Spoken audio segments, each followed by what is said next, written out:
사랑합니다. 네, 오늘도 가장 귀하고 복된 예배 자리에 나오신 우리 덕진 가족 여러분, 주님의 이름으로 크게 환영하며 넘치도록 축복합니다.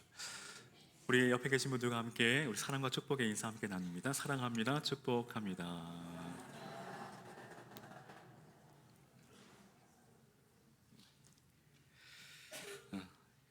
여러분, 이제 정말이지 봄이 가까이, 아주 가까이 우리 눈앞까지 성큼 다가온 듯 합니다.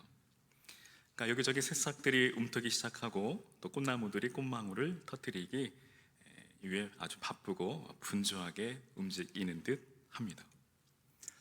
바라기는 만물이 소생하는 이 계절, 저와 여러분의 역시도 영원히 소생하고 더욱 생기가 넘치고 또 생명력 있는 삶을 살아가시기를 주의 이름으로 축원합니다.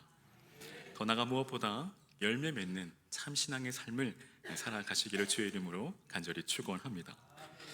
그래서 이 시간 우리 마음의 밭을 한번 점검하고 또 그 마음의 밭을 또 기경하여 오늘 주신 말씀처럼 좋은 밭이 되어 옥토가 되어 30배, 60배, 100배의 또 결실을 맺는 은혜의 삶이 되시기를 거듭 축원합니다. 오늘 본문은 소위 씨 뿌리는 자의 비유로서 이는 팔레스틴 지방에서 행하시던 농사법을 배경으로 하고 있습니다.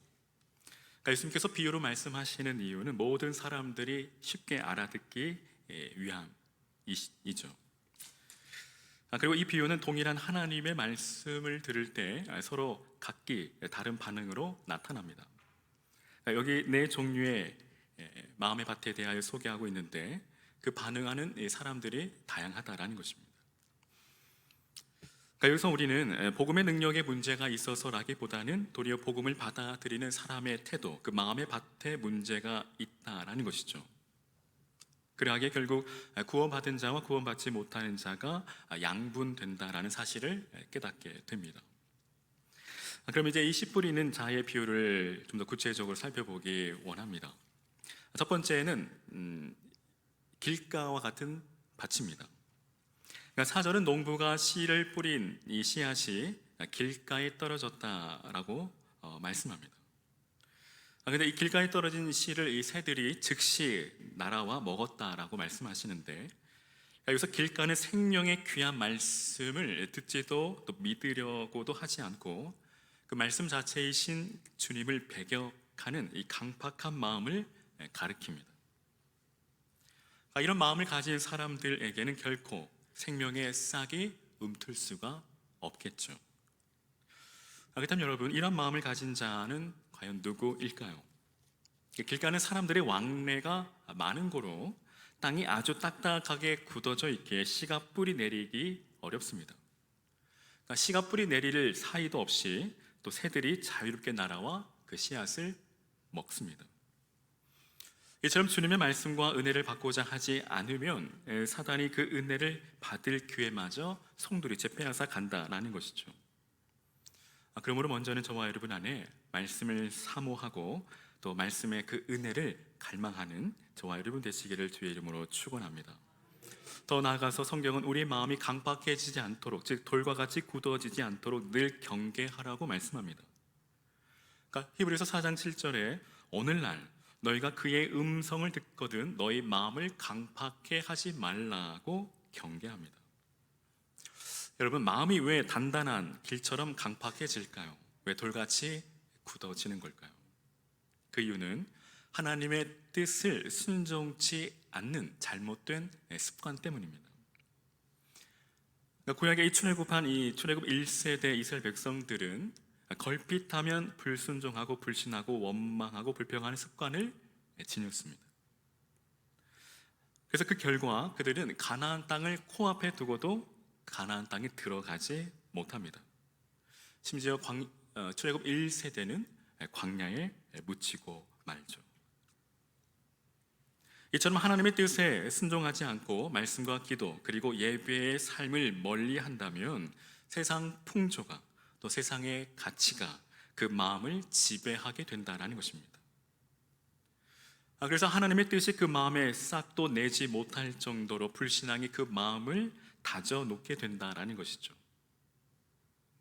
그러므로 오늘 저와 여러분, 우리의 마음이 강팍해지고 돌같이 굳어지지 않도록 우리가 늘 말씀과 기도로 우리의 마음을 기경해야 합니다. 그리하여 생명의 말씀이 오늘 우리의 심령에, 우리 마음의 밭에 뿌려질 때에 그 말씀이 깊이 뿌리 내려 열매 맺는 저와 여러분 되시기를 주의 이름으로 축원합니다. 두 번째 마음은 바로 돌짝밭입니다. 그러니까 5절과 6절은 흙이 얇은 이 돌밭에 떨어진 씨앗에 대한 말씀입니다. 주님은 그런 씨는 바로 싹이 나오나 반면에 바로 죽는 씨라고 말씀하십니다. 그러니까 당시 이스라엘 땅은 그 속이 두꺼운 이 석회질로 이루어진 곳이 많습니다. 그래서 흙이 얇게 덮인 이 돌밭이 많았습니다. 그런데 이러한 돌밭에 뿌려진 씨앗은 바위의 온기로 인해 금방 싹을 틔우기는 하지만 이러한 싹은 뿌리를 내릴 수 없기 때문에 해가 돋음으로 바로 말라 죽게 됩니다. 그렇다면 이처럼 씨앗이 돌밭에 뿌려진 것과 같은 신앙을 가진 사람들은 어떠한 사람일까요? 다름 아닌 감정으로 주님을 믿는 자들입니다. 이는 금세 주님을 찬양하다가도 또다시 금세 그 마음의 감정을 따라 시험에 빠지기도 하고 어느 순간 교회에 나오지 않는 사람들을 가리킵니다. 어쩌면 이는 바닷물과 같습니다. 그러니까 민물처럼 은혜가 충만하게 채워지다가도 금방 내 썰물처럼 그 은혜가 빠져나가는 것이죠.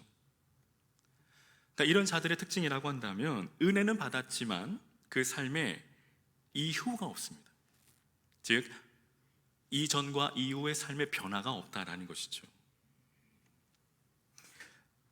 그저 은혜 받은 것으로 끝입니다. 하지만 여러분, 이는 은혜를 받았다 할지라도 그 은혜를 헛되이 받은 것뿐입니다. 우리 주변에 이 자기 감정에 치우쳐 그 신앙의 초점이 흐트러진 분들을 우리가 종종 보게 됩니다. 그래서 여러분, 기분이 좋으면 주님의 은혜가 충만한 것으로 여기고 반면 기분이 언짢으면 하나님이 자신에게서 멀리 떨어진 것으로 여깁니다. 물론 우리 신앙에 이 감정이란 요소는 매우 중요합니다. 주님과 동행하는 삶을 살아가고 성령의 인도하심을 받는 성도들은 그 삶이 늘 기쁘고 즐겁고 행복합니다. 전혀 경험을 못해 보신 그런 표정들이신데요. 여러분, 주님과 동행하는 그 삶에는 항상 기쁨이 충만합니다. 경험하실 수 있기를 주의 이름으로 축원합니다. 저 역시도 마찬가지고요. 근데 여러분, 이 신앙생활은 감정만으로 하는 것이 아니죠. 그러니까 감정에 치우친 이 신앙은 대단히 불완전하고 또 쉽게 흔들리게 됩니다. 그 이유는 우리 인간의 감정은 변화무쌍하기 때문이죠. 조석간에 변하는 것이 우리의 마음입니다. 화장실 들어갈 때 나올 때 다르죠. 갈 때와 같이 우리 마음이 늘 흔들리는 것을 부정하고 부인할 수 없습니다.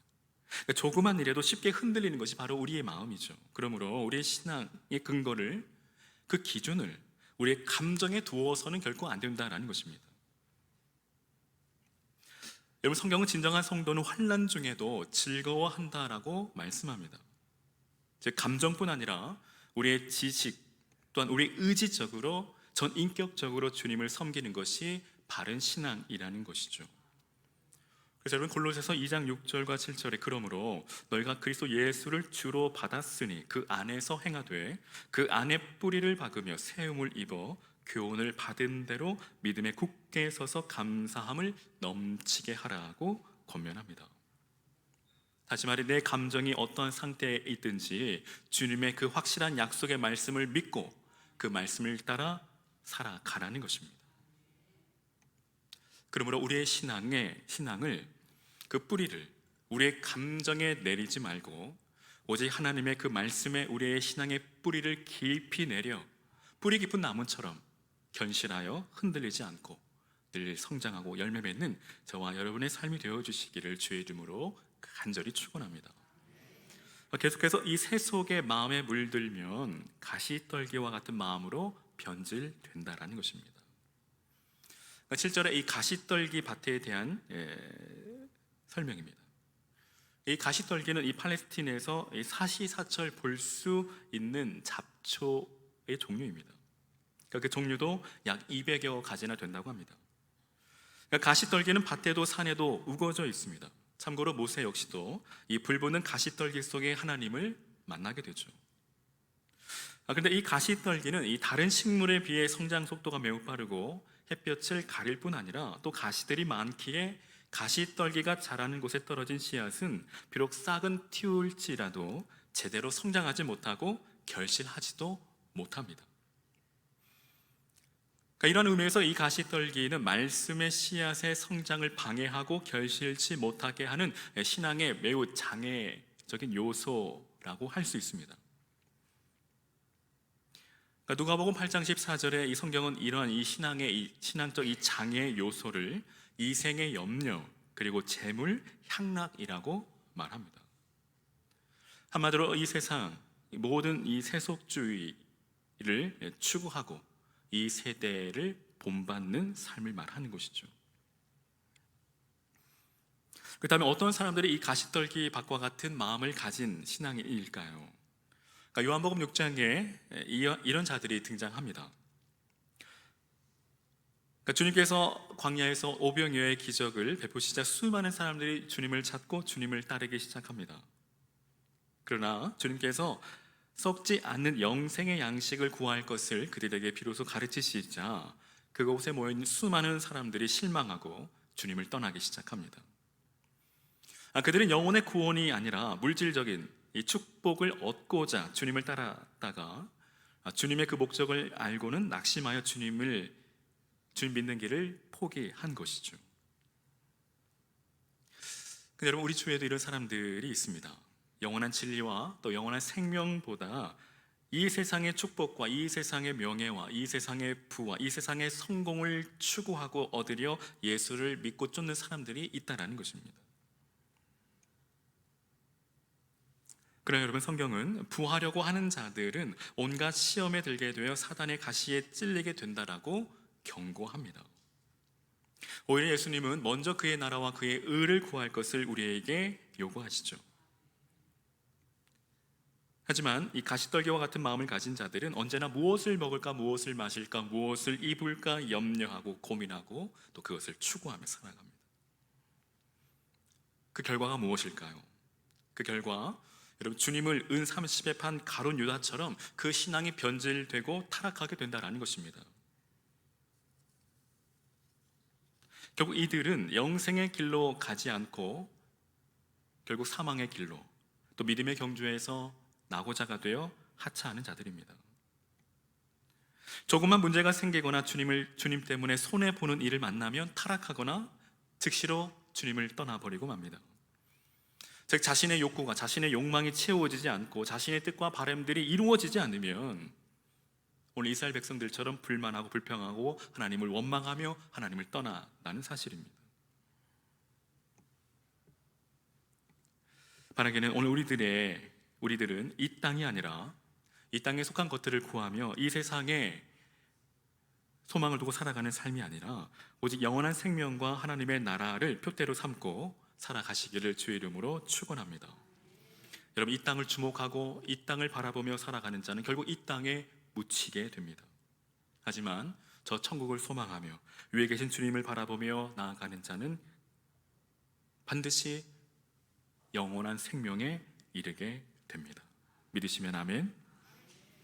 그러므로 우리는 주님께서 주시는 그 영원한 생명과 그 천국을 또 바라보며 이 땅에서 이 세상에 마음을 두고 또 이 세상에 미련을 두고 살아가지 말고 이 세상에 마음을 빼앗긴 채 또 이 세상에 두 마음을 품지 아니하고 오직 정한 마음으로 오직 주님께로 우리 마음을 확정하고 오직 주님께만 우리 마음을 드려 오직 주와 복음을 위해 살아가시는 저와 여러분 되시기를 주의 이름으로 간절히 축원합니다. 끝으로 좋은 밭입니다. 8절은 좋은 열매를 많이 맺는 이 좋은 밭에 대하여 말씀합니다. 즉 참 신앙인의 삶을 가리킵니다. 그렇다면 과연 어떠한 마음을 지닌 성도가 주께서 보시기에 좋은 밭과 같을까요? 첫째는 잘 경작된 밭, 그 마음이 잘 기경된 마음의 밭을 지닌 성도입니다. 이 잘 경작되었다는 것, 잘 기경되었다라는 것은 주님께 연단을 잘 받은 마음을 의미합니다.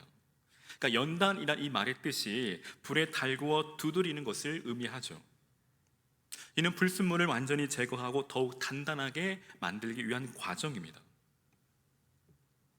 그래서 돌짝 같은 이 죄와 이 가시 같은 불의한 것들이 제거된 부드러운 마음을 뜻하는 것이죠. 이런 마음을 가진 성도는 주님의 그 말씀을 기쁨으로 받아들일 뿐 아니라 그 말씀에 기쁨으로 순종합니다. 그 증거가 바로 구약의 믿음의 조상인 아브람이겠죠. 아브람도 이러한 마음을 지녔기에 그의 독자 이삭을 바치라는 하나님의 그 말씀에도 그는 즉시로 순종할 수 있었던 것입니다. 사랑하는 여러분, 오늘 우리 삶의 때로는 환경과 상황과 사람들을 통해 우리가 연단을 받을 때에 여러분 그걸로 인하여 낙심하지 마시기 바랍니다. 주께서 우리 마음의 밭을 기영하고 계심을 믿고 우리 마음의 밭이 잘 연단되어 저와 여러분 좋은 밭이 되어 열매 맺기를 주의 이름으로 축원합니다. 그러므로 주님께서 주시는 때로는 환경과 상황과 사람들을 통해 주시는 그 연단을 우리는 기쁨으로 감사함으로 받아들일 때 우리 비로소 성숙한 성도 열매 맺는 참 신앙의 삶을 살아가게 된다라는 것이죠. 둘째로 좋은 밭은 태양빛과 수분을 충분히 받은 밭과 같은 마음을 지닌 성도를 가리킵니다. 즉 위로는 하나님의 은혜를 간절히 사모하고 또 그 마음에는 인내심을 지닌 성도가 바로 그 마음의 밭을 지닌 성도라는 것이죠. 여러분, 열매를 맺기 위해서는 무엇보다도 인내가 필요합니다. 그러니까 좋은 땅에 있다라는 것은 착하고 좋은 마음으로 말씀을 듣고 인내로 결신하는 자라고 주님께서 말씀하시는데, 이 태양빛과 수분, 이것은 식물 성장에 절대적으로 없어서는 안 될 필수적인 요소입니다. 그러므로 신앙의 성장에는 첫째 하나님의 그 은혜가 필요하고, 둘째는 그 은혜를 받기까지 또 견딜 수 있는 인내가 필요하다라는 것이죠. 참고로 이 팔레스틴 지역의 이 식물들은 그 뿌리가 유난히 길다고 합니다.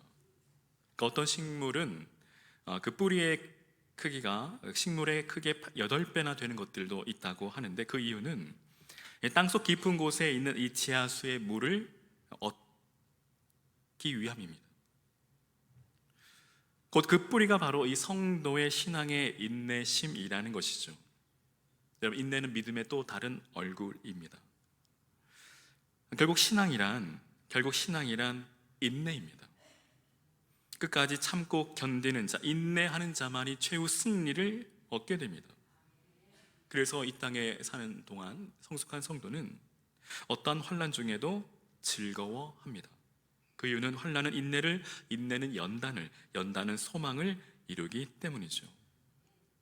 이런 비바람을 잘 견디는 실과의 나무만 결국 좋은 열매를 거두게 되는 것이죠. 인내심이 무너지면, 인내가 무너지면 그 신앙도 무너지고 맙니다. 고로 우리가 형통한 때이든 환난의 때이든 우리는 인내하며 또 주님의 은혜를 사모함으로 우리의 마음이 좋은 밭이 되어 또 언제나 열매 맺는 참 신앙인이 삶이 되시기를 주의 이름으로 축원합니다. 셋째는 영양분이 충분한 밭과 같은 마음을 가진 성도입니다. 그러니까 환경은 좋은데 영양분이 없는 땅이 있습니다. 그러한 땅을 죽은 땅이라고도 합니다. 그래서 그 땅에 퇴비와 비료를 뿌립니다. 거름을 뿌려 영양이 좋은 땅으로 만드는 것이죠. 그러니까 여기 이 신앙적 퇴비와 비료는 무엇을 말씀할까요? 그것은 주님의 말씀 안에서 그 풍성한 신앙의 그 체험과 또 경험을 의미한다라고 할 수 있습니다. 그 이유는 그 말씀의 비료가 우리 영혼에 뿌려짐으로 열매를 맺기 때문이죠. 즉 우리가 주님의 그 말씀을 받아 그 말씀에 순종한 결과라는 것입니다. 고로 여러분, 우리가 이 땅에서 참 믿음의 밭을, 좋은 밭을 우리가 갖기 위해서는 무엇보다도 하나님의 그 말씀이 우리의 삶에 실천되어야 한다는 것입니다. 내 삶에 그 말씀이 적용되어야 한다는 것이죠.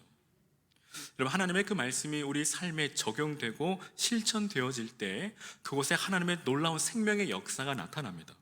그 가운데 말씀의 능력이 나타나게 된다는 것입니다. 우리가 헌금 찬양을 통해서도 고백했듯이 주의 말씀 의지하여 믿음으로 그물을 내릴 때에 그곳에 놀라운 역사가 나타납니다. 주의 말씀에 순종할 때에 죽은 자가 살아납니다. 믿으시면 아멘.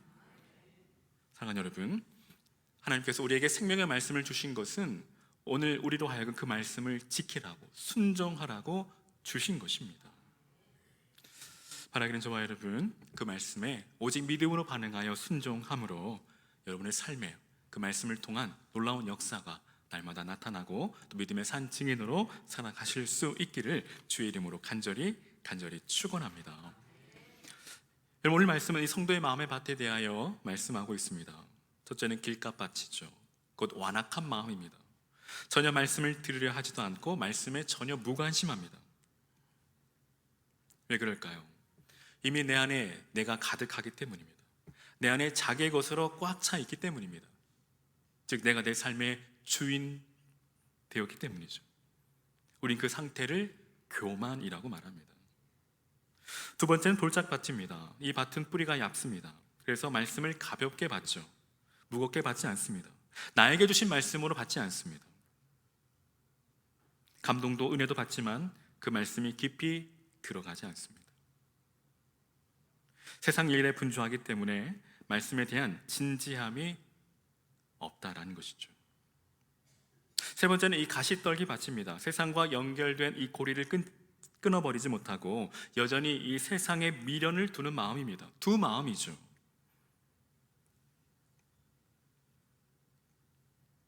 결국 이 세 부류의 마음은 모두 열매를 맺지 못합니다. 모두 마음에 문제가 있습니다. 굳어져 있거나 그 마음이 갈라져 있습니다. 그렇다면 여러분, 우린 지금 어떠한 밭인가요? 우리의 마음을 점검해 보시기 바랍니다. 여러분, 중요한 것은 우리가 어떤 설교를 들었느냐, 누구의 설교를 들었느냐가 중요하지 않습니다. 물론 중요하지만 그보다 더 중요한 것은 내가 어떠한 마음으로 말씀을 받았느냐가 중요합니다.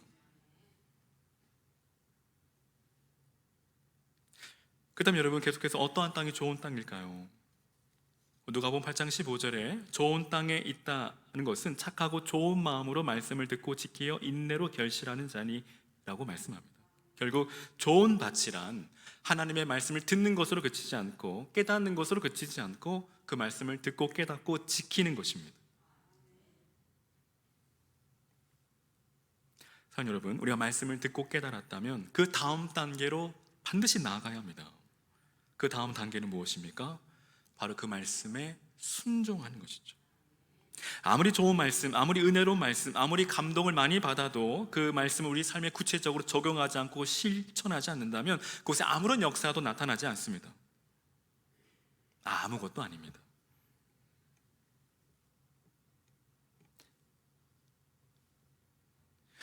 사랑하는 여러분, 결실은, 열매는 하루아침에 이루어지지 않습니다. 어느 날 갑자기 열매가 맺지 않습니다. 그 말씀을 듣고 인내하며 그 말씀을 지켜 행할 때 그 가운데 열매가 맺힙니다. 여러분, 기억하십시오. 좋은 말씀을 많이 들었다고 내가 좋은 신자가 되는 것이 아닙니다. 실천이 없으면, 그 말씀에 적용이 없으면, 그 말씀에 순종이 없으면 결국 공허한 뿐입니다.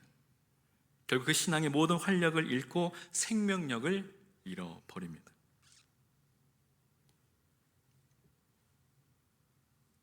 사랑하는 여러분, 신앙의 최고의 기쁨, 신앙의 최고봉은 바로 삶의 변화, 삶의 열매입니다.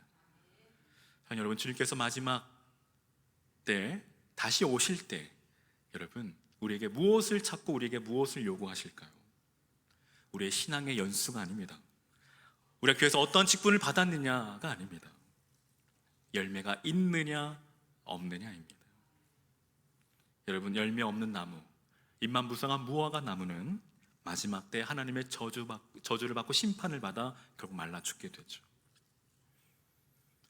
바라기는 저와 여러분의 삶이 주님 다시 오실 그날, 주께서 우리를 부르실 그날에 그저 잎만 무성한 무화과 나무가 되지 않기를 바랍니다.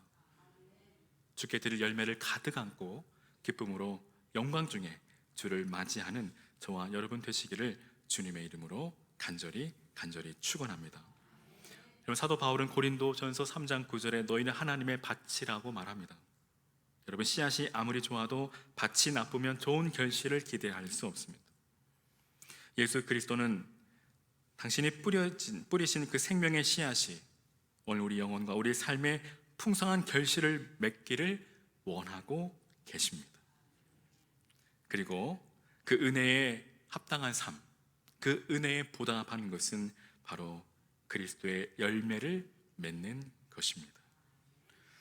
오늘 저와 여러분, 우리 마음의 밭이 좋은 밭, 옥토가 되어 주의 말씀이 깊이 뿌리 내려 날마다 30배, 60배, 100배의 결실을 맺는 믿음의 삶이 되어주시기를 주의 이름으로 간절히 축원합니다. 오늘 우리의 마음의 밭이 길가요, 돌짝밭이요, 가시밭이라고 한다면 이 시간 그 마음의 밭을 기경하십시오. 그 마음을 기경한다는 것은 주님 앞에 참 회개를 뜻합니다. 우리 삶에 진정 참된 회개의 모습을, 회개의 삶을 통해 우리 마음이 잘 옥토와 같이 기경되어 풍성한 열매를 맺는 저와 여러분 되시기를 주의 이름으로 간절히 축원합니다.